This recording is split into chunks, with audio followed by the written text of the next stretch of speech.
Hey, it's Alan, and I just wanted to let you know that you can now listen to the ongoing history of new music early and ad-free on Amazon Music, included with Prime. There are several ways you can construct a documentary on an artist. First of all, you can gather up a bunch of books written about them, along with any magazine articles and newspaper clippings and all the press releases you can find. Then you read everything, you make notes, and write everything up, which is fine. But books and magazines and newspapers can get dated very quickly. A more contemporary way would be to go online. Wikipedia is pretty good and getting better, but you're right to be skeptical about what you read. Information can be incomplete. It can come from suspect sources, from people with agendas and biases, and articles can be loaded with the dreaded citation needed notation. No, the best way to construct a profile on an artist is to round everybody up, put them in a studio, and get them to tell their story themselves. But that can be really difficult, especially with a band.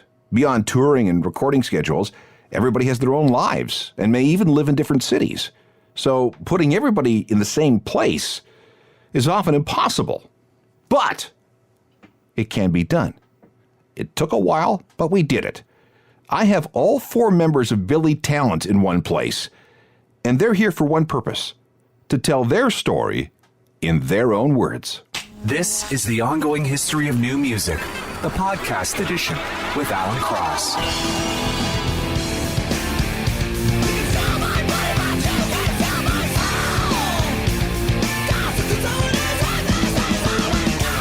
Billy Talent, and This Is How It Goes, the first song from their 2003 self-titled album. Hello again, I'm Alan Cross. This is another in an occasional series of ongoing history shows where I make the artist do all the work. Instead of me doing all the talking, I brought Billy Talent into a studio and had them go through their entire career. Singer Ben Kowalowitz, guitarist Ian D'Sa, bass player John Gallant, and drummer Aaron Solowaniuk. They've all got plenty to say. And the result is an unvarnished history of one of the biggest Canadian rock bands to emerge in the 21st century. It's a really good story, too, so it's going to take a couple of programs to get through it all. So let's get started. And there's no better place to begin than right at, the very beginning. Let's just start in Streetsville. So... Streetsville, 1993, just much like your show. Exactly. You know what? This show started in 1993. There you go. So, very good. Point to Ian. So, did my homework. Have you guys ever had a lineup change? Never. No, never. No, never. That's insane. Yeah, There's been some temporary things here and there, but this has been the band. Yeah. So we started in 93. You guys are in high school? Yeah, we're all in high school together. I had just moved to Meadowvale, and I met a guy named Trevor Bowman who was playing in a band, and he asked me if I wanted to be in this band. And I said, sure. And long story short, I was the drummer in this band called To Each His Own for a minute. And one day I showed up to our friend's house, Kevin Gormley, whose parents would let us jam in the basement, and I heard a guy playing drums, and he was much better than I was. And so I went downstairs and I was like, who are you? And why are you playing the instrument that's mine? You know? And it was Aaron. And then so I got the boot out of the band, and I got a call about a month or two later asking if I wanted to sing backups in this band. And I was like, what? So I just wanted to be in a band, so I said, sure. I never had sung before. And then met Johnny and Aaron, and we were in this band for a bit. And then the 3 of us decided to leave that band. Which was called what? To Each His Own. And we decided to go, we wanted to do some heavier kind of stuff and some different kind of things. And so we left, and there was a guitar player in the school, this guy by the name of Ian D'Sa, who was by far leaps and bounds the best guitar player in the school, and a lovely guy. And so we sat and spoke with him, and he said that he wanted to hang out, and that was 90. Yeah, that was I was in a different band called Dragonflower at the same time these guys were in a band called To Each His Own. And the first time I actually met you guys, well, I met John in classes before and Aaron in classes before. The first time I met Ben was actually at a high school talent show. There you go. It was Dragonflower and To Each His Own playing. Yeah. So you were actually battling against each other? Kind of. I guess we were, yeah. Wouldn't it have been a Jingle Rock, maybe? No, it was before it was a the talent Jingle show, Rock. okay. It was an actual talent show. Yeah. Right. What band are we talking about? Exactly. To Each His Own. And No. This, what John was saying. Oh, no, Jingle Bell Rock. We used to throw these Jingle Bell Rock concerts at our school. And it was Trevor Bowman and Ian and Ben and Aaron were usually the heavy leads on these concerts that we would put at our school because we had no place to play, so we would flyer and then do it all for charity and Daily Bread Food Bank. Yeah, Daily Bread Food Bank. We get perishable foods and we would throw these concerts every year in our high school, and that was basically how we gigged at the beginning, all around Mississauga, just throwing our own shows. Yeah, but to get back to the This was called New Jack City Talent Show. New Jack Swing. Yeah, New Jack Swing, because that movie New Jack City just came out at that time. And so whoever organized it, I can't remember who actually, it might have been that Star guy. Yeah, I still have my laminate. He had 2 rock bands on, and we were, Dragonflower was one, and To Each His Own was the other. And I remember right before about to go on stage, I couldn't find my guitar amp, and I was like, guys, do you see a guitar amp missing anywhere? And Ben was like, oh, I think our guitar player borrowed it to go practice. And that was my first meeting with Ben ever. Because somebody stole your amp. Yeah. and it was Kevin Gormley there you go. taking my amp to go practice upstairs in one of the religion room, ironically. So when did the merger occur? Shortly after that, I would imagine, yeah. So our bands probably lasted a year each, and then around July 1993, I got a phone call from Ben. Yeah. At one point, and he was like, "Me, Johnny, and Aaron are thinking of starting a new band. Would you want to play with us?" And so they all came over to my parents would let me jam in the basement, so they all came over and we had our first jam ever. Yeah. And that was in July 1993. I remember the first jam, basically nothing productive happened. We just made noises and we sucked. And I remember us 3 being a little like, I wonder if this is going to work out. And the next jam, we ended up trying to do a cover song. We played Keep On Rockin' in the Free World, and we got through the whole song. And then that was kind of like, okay, we can do this. And it started working from there. Yeah. So how old are you guys at this point? 18? 17. 18, yeah. So this becomes Pez. Yes. Well, originally it was the other one. Yeah. Because we couldn't figure out a name. Yeah. For a handful of shows, we were the other one. And then Zigzag. That was for one show. For one show. Yeah. And then Aaron presented Grand Theft Tomato. Thought it was too much. That one didn't last. Yeah, I mean that's Rainbow Butt Monkeys territory. Yeah. Totally, yeah. And That's I funny. think we settled on Pez because in my room I had a bunch of Pez dispensers all the time, and we'd always have like band meetings up there, and it was just like we couldn't think of a name, so we were like, why don't you just call it Pez and add an extra Z so we don't get sued? Yeah, well, how did that work out? Very well. Ironically, we ended up getting a email when email first came about in 1996. I got an email from a guy, representing a band called Pez on BYO Records in the United States.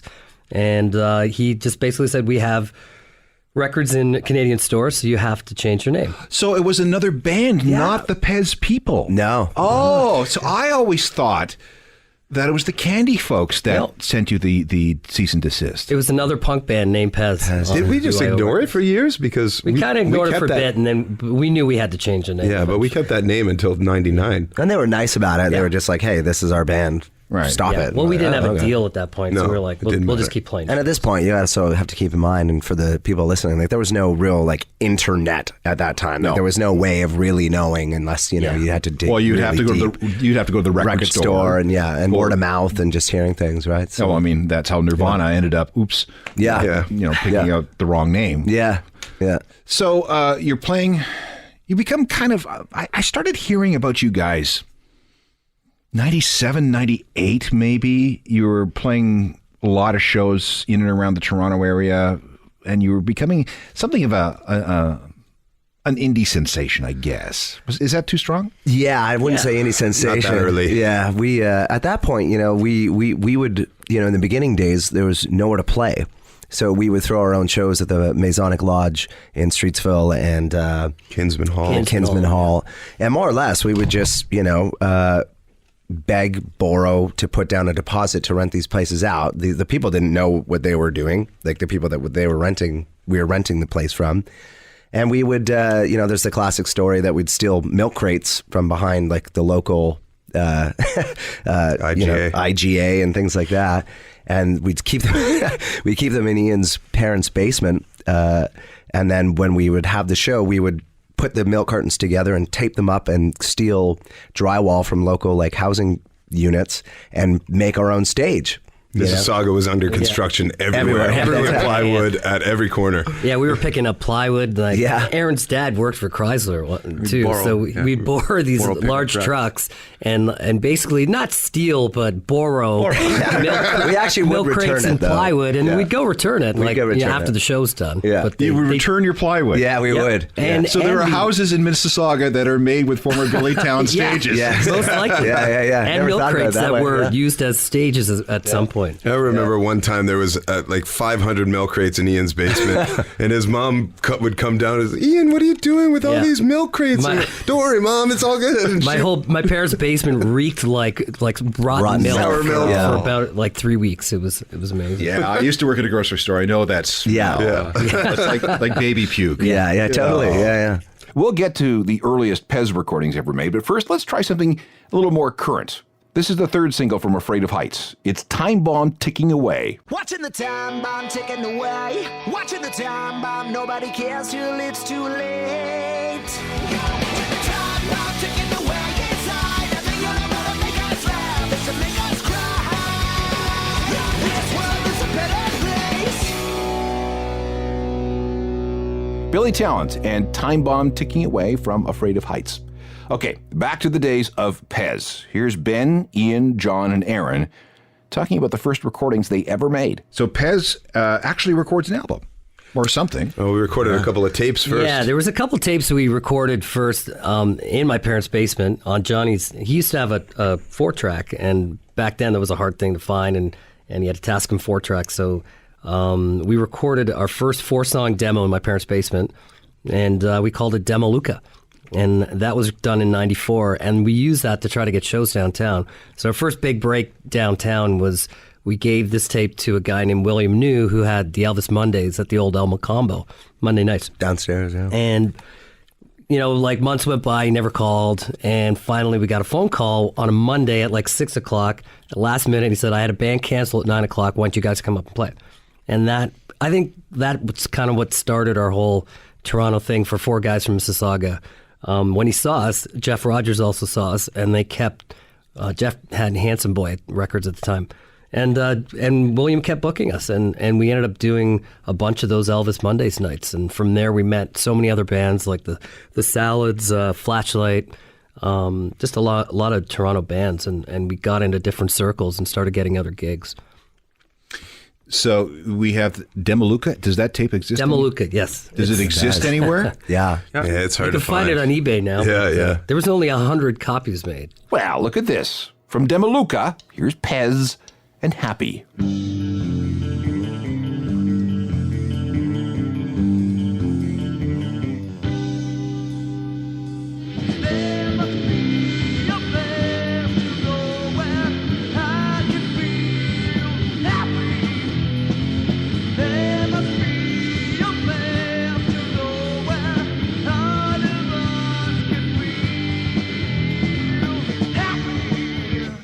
From sometime in 1993, that's Billy Talent, then known as Pez, with a home demo recording called Happy.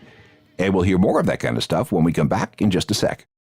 This is part 1 of a show called Billy Talent in Their Own Words. I have Ben, Ian, John, and Aaron in the studio going through their entire career as they remember it. Let's go back to those early recordings when the band was still known as Pez. And then we recorded the second tape that we did was at a little bit of better studio. It wasn't on a 4-track. It was Signal to Noise. Signal to Noise, yeah. In Toronto with Dave Tedesco. Yeah. And that was a 6-song EP called Dude Box, yeah. Let's sample that, shall we? This is the title track of Dude Box.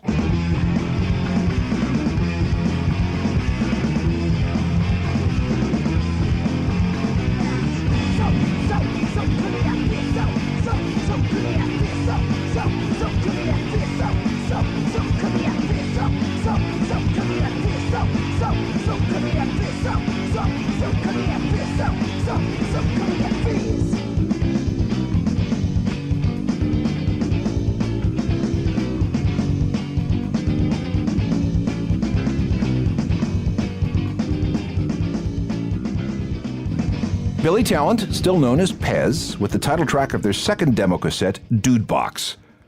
All right, what came next? Here's Ian. And then after that, we did. Then we did the full length. Yeah, we did. No, we did another.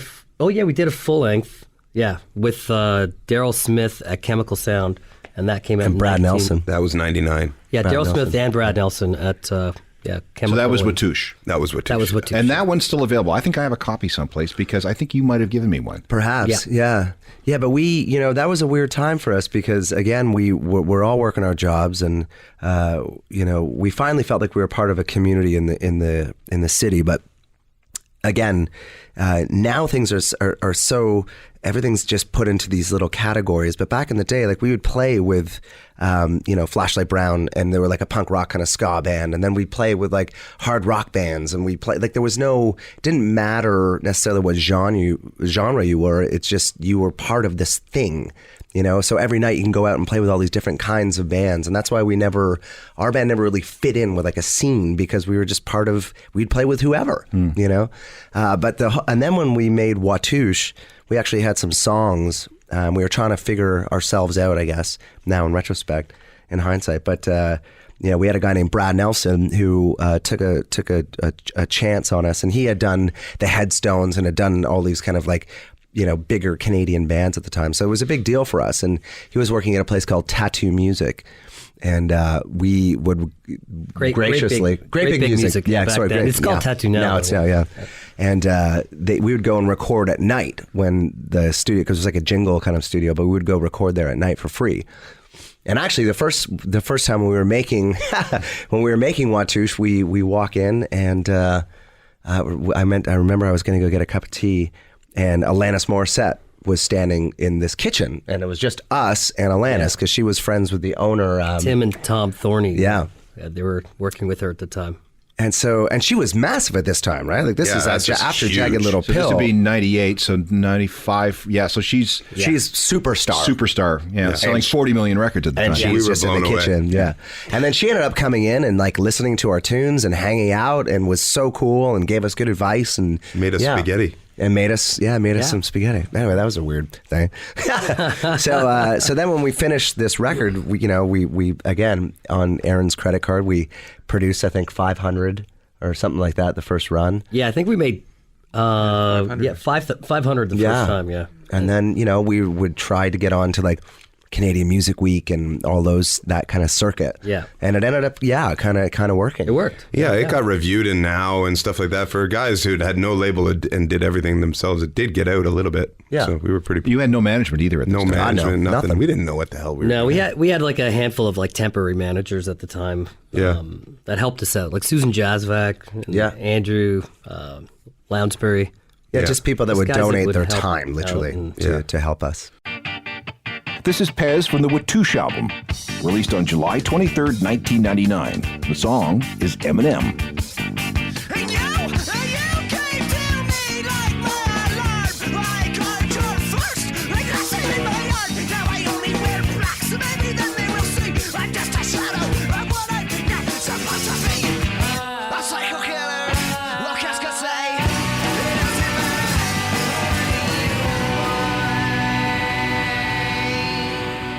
From 1999, Billy Talent, still called Pez at the time, with something from their full-length indie record Watouche. The song is called Eminem, and it was inspired by a bunch of goth kids that used to hang out at the record store where Ben worked.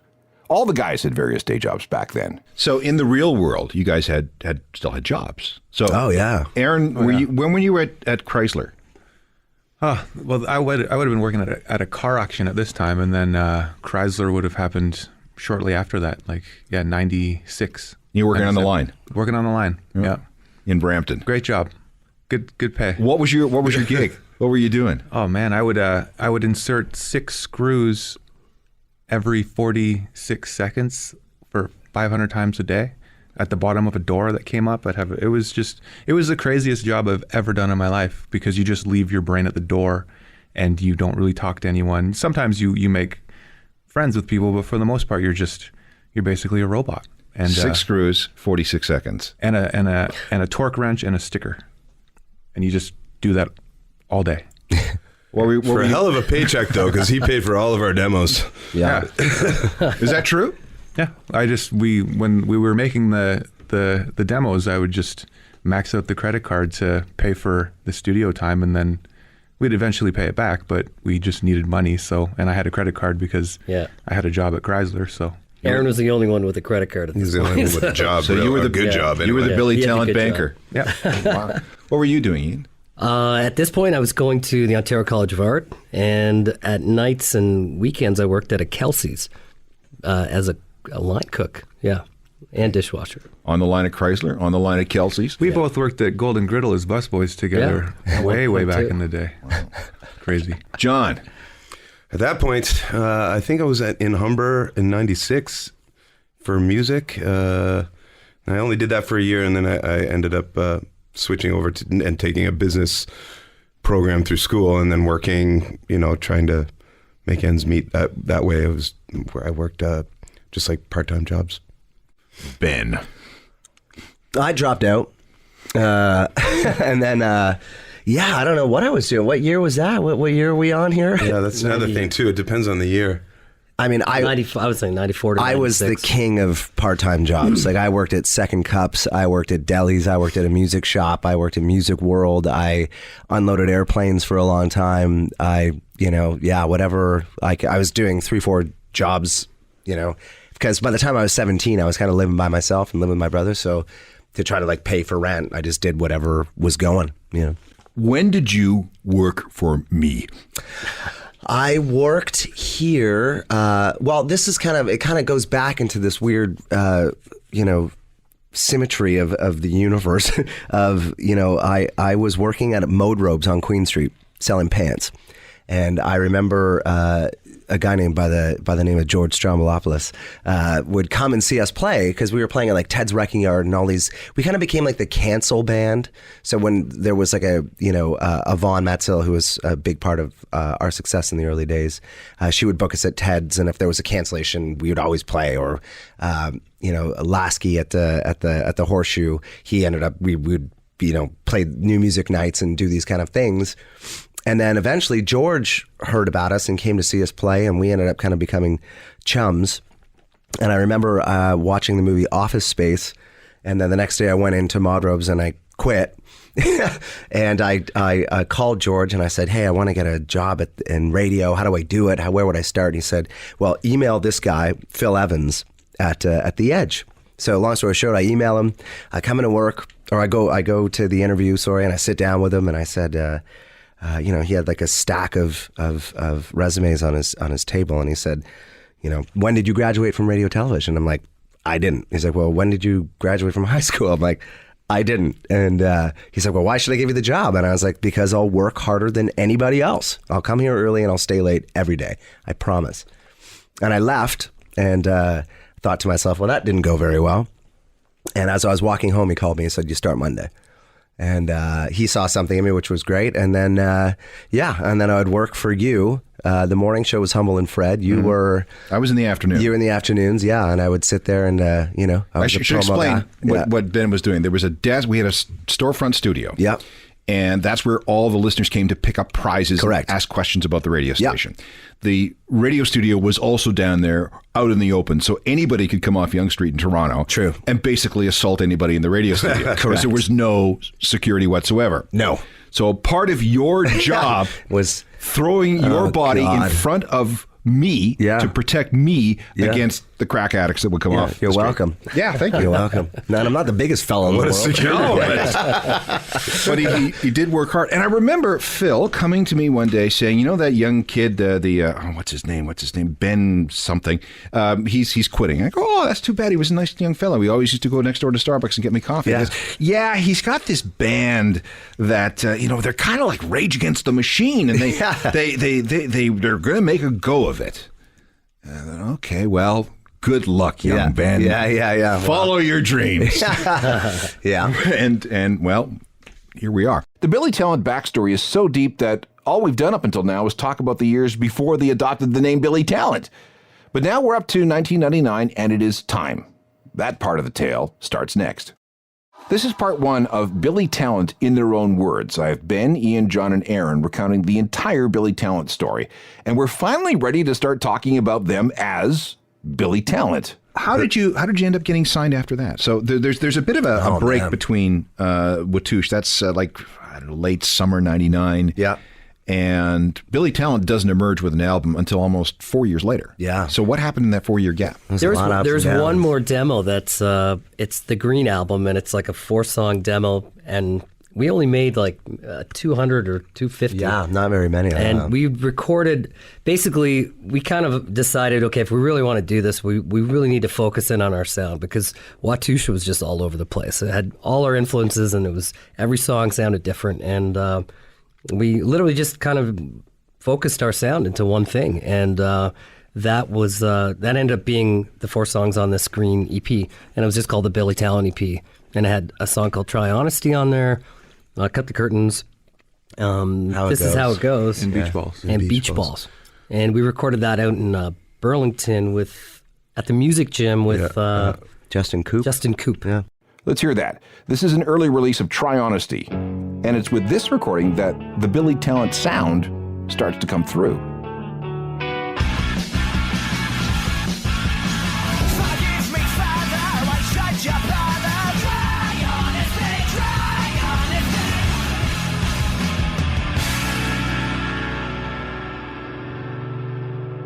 honesty. Try Honesty, Billy Talent from a 2001 demo.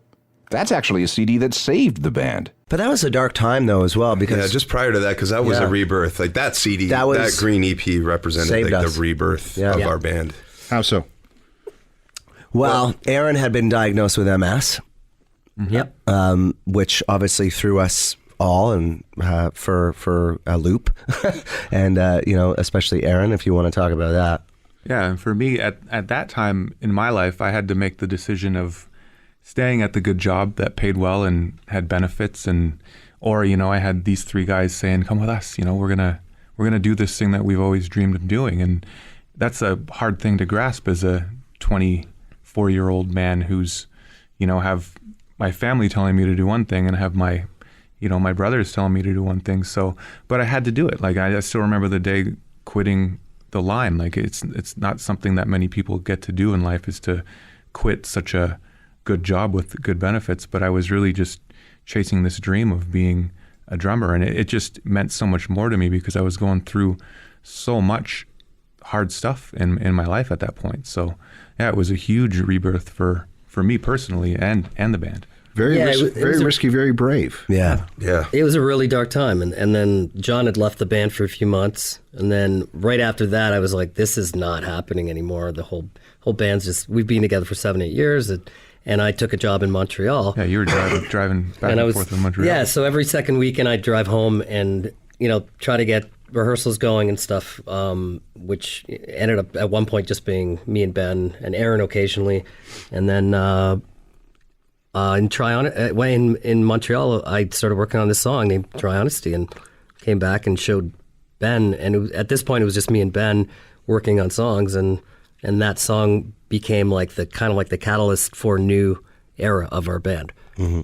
And everything kind of just went up from there. I think. Yeah, it was like there was that from '99 to 2003.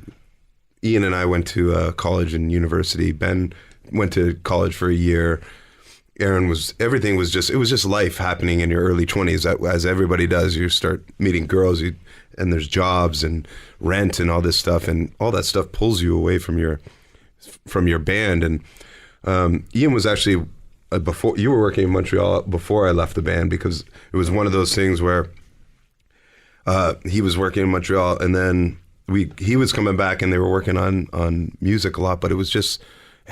For me, things were just so hectic and crazy trying to finish school, and the band barely existing, and same feeling like 7 or 8 years into it, like what's happening, and then it was when he left Montreal and came back and started doing. I think you were on unemployment or something, so Yeah. it gave him a really good opportunity to work on music, and then he started showing us these guys started showing me the songs, Try Honesty and Cut the Curtains, like, wow, this is amazing. And then Ben suggested we change the band name, and everything just kind of came together all at once, and it did feel like a rebirth. And we got a new rehearsal space down at front in Sherburne over here, and we felt like a real band again. And it was Yeah, definitely. I think one of the things that also made it feel like something could happen was because we started playing these CMW these things, and we got these amazing report cards. So in 1999 we had a 93% report card, so we made it into their like top 10 thing. And then 2000 we made it again. We had a 94, and all of a sudden all these industry people started paying attention to us. And if it wasn't for that, I don't think much would have happened. But they definitely helped out. Here's one more demo from the indie years. There was a 2-track EP released in 2003. The first song was Try Honesty, which we just heard, and this was the second. It's Living in the Shadows.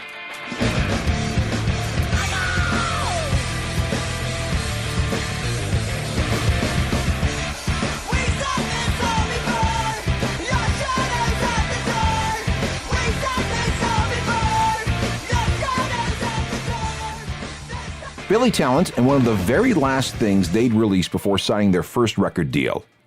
Speaking of which, how did that happen? I remember one day this beautiful and amazingly powerful woman came in by the name of Jen Hurst. And Jen Hurst was working at this one label, which is now defunct, which I can't remember. And I remember talking to her, and her and I got along really well. And I said, I'm in a band, and because she was around that time was Canadian Music Week or that type of thing. And I said, you should come check my band out. And she's like, cool. And she came, and we played at 360. Yeah. And she really thought we were great, and she saw something in us. But the label she was working for ended up kind of falling apart. And then she became the junior A&R girl at Warner Music Canada. And that was a big thing for us, because then she ended up kind of coming to more shows and started kind of becoming, seeing something in us that we didn't see because we didn't know, and then that kind of, so that was a big part of the story as well, is her belief. It in was, us. I just remembered it was chartattack.com. Chart Attack, yeah. We got those reviews on Chart Attack. Chart and then Attack, Jen had come to that 360 show, and it kind of, that's right. We had like a lot going because she had something to show to her. That was the TSN turning point in a lot of ways. Well, and then she got that job at Warner, and they asked her who her top favorite indie bands in the city were that she would consider signing, and we were on the top of her list. Yeah. And that's when it got really weird. Yeah. We've gone through an entire hour with the guys from Billy Talent, and we're only up to the point where they're about to sign their first record contract. Next time, we'll start with the debut album and follow the band through the 2000s and everything that happened to them. And again, the whole group is here to tell their story in their own words. Hope you can join me for part 2 of this. If you want to reach me about anything, use alan@alancross.ca. You can check my website, which is ajournalofmusicalthings.com. It's updated every day and comes with a really nifty daily newsletter. We can also connect on Facebook, Twitter, Instagram, and Google+. Part 2 of Billy Talent in their own words next time. Technical production is by Rob Johnston. I'm Alan Cross. You've been listening to the Ongoing History of New Music podcast with Alan Cross.